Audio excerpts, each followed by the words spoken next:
beginner trader တွေအားဆိုလို့ရှိရင်ကမ္ဘာရွှေဈေးနှုန်းကို trade ဖို့ရအတွက်ကိုဒီကနေ့မှာ buy တင်လား sell လုပ်တင်လားဆိုတာမျိုးတွေကိုအရင်ဦးဆုံးစဉ်းစားတတ်ကြတယ်ပေါ့နော်ဒါပေမဲ့ professional trader တွေကကြတော့ကမ္ဘာရွှေဈေးနှုန်းကိုအယောင်းဝယ်မလုပ်ခင်မှာဆိုလို့ရှိရင် DXY ကိုအတိအကကြည့်ကြတာမျိုးလုပ်ပါတယ်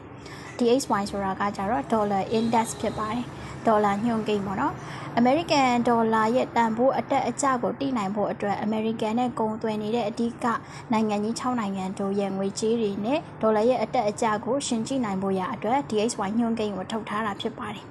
အဲ့တော့ DXY နဲ့မှာပါဝင်နေတဲ့ six basket of currency ပေါ့နော်အဲ့ဒီရဲ့ငွေကြေးတွေနဲ့ဒါဒေါ်လာရဲ့တန်ဖိုးအတက်အကျကိုရှင်ပြီးတော့မှကြည့်တာဖြစ်ပါတယ်အဲ့တော့ DXY တန်ဖိုးကအတက်ဘက်ကိုသွားနေတယ်ဆိုလို့ရှိရင်ဒေါ်လာဒီ strong ဖြစ်နေတယ်ဒေါ်လာတန်ဖိုးအတက်ဘက်ကိုရှိနေရလို့ယူဆနိုင်တယ် DXY ကအကျဘက်ကိုလာနေတယ်ဆိုလို့ရှိရင်တော့ဒေါ်လာတန်ဖိုးတွေအကျဘက်ကိုဆင်းနေပြီဆိုတာကိုသိနိုင်တာမျိုးဖြစ်ပါတယ်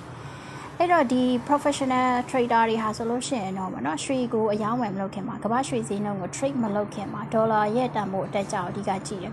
DXY မြင့်တက်နေတယ်ဒေါ်လာတက်နေတယ်ဆိုလို့ရှိရင်ကမ္ဘာရရက်က investor တွေ trader တို့အတွက်ဗောနော်သူတို့ရဲ့ local currency တွေကနေပြီးတော့မှဒေါ်လာကိုဖလှယ်တဲ့အခါမှာ exchange rate ကမြင့်တက်စေတယ်အဲ့တော့ရွှေကိုဝယ်ယူဖို့ရအတွက်ကုန်ကျစရိတ်တွေကြီးစေတယ်ဒါကြောင့်မလို့ဒေါ်လာတက်နေတယ်ဆိုလို့ရှိရင်ရွှေကိုဝယ်ယူဖို့ရဆွဲဆောင်မှုကျစေလို့ရွှေဈေးနှုန်းကအကျဘက်ကိုရှိစေနိုင်တဲ့တိုက်ရမှုမျိုးဖြစ်တာမျိုးဖြစ်ပါတယ်။ဒါပေမဲ့ကမ္ဘာရွှေဈေးနှုန်းနဲ့ဒေါ်လာတို့ရဲ့ဆက်နွယ်မှုပေါ့နော်အများနဲ့ဒီ negative correlation စံကျင်ဘက်လာရဆက်နွယ်မှုမျိုးရှိတယ်လို့တမတ်သေးတော့ယူဆထားလို့မရဘူးဖြစ်ပါတယ်။တချို့တော့အချိန်ကာလတွေမှာဒေါ်လာကိုရောရွှေကိုရော safe haven လောက်ကြလို့ဒေါ်လာအတက်ရွှေအတက်ဆိုတဲ့ဆက်နွယ်မှုမျိုးပြိုင်တူတက်တဲ့ပုံစံမျိုးတွေကိုတွေ့ရတာမျိုးတွေလည်းရှိပါတယ်။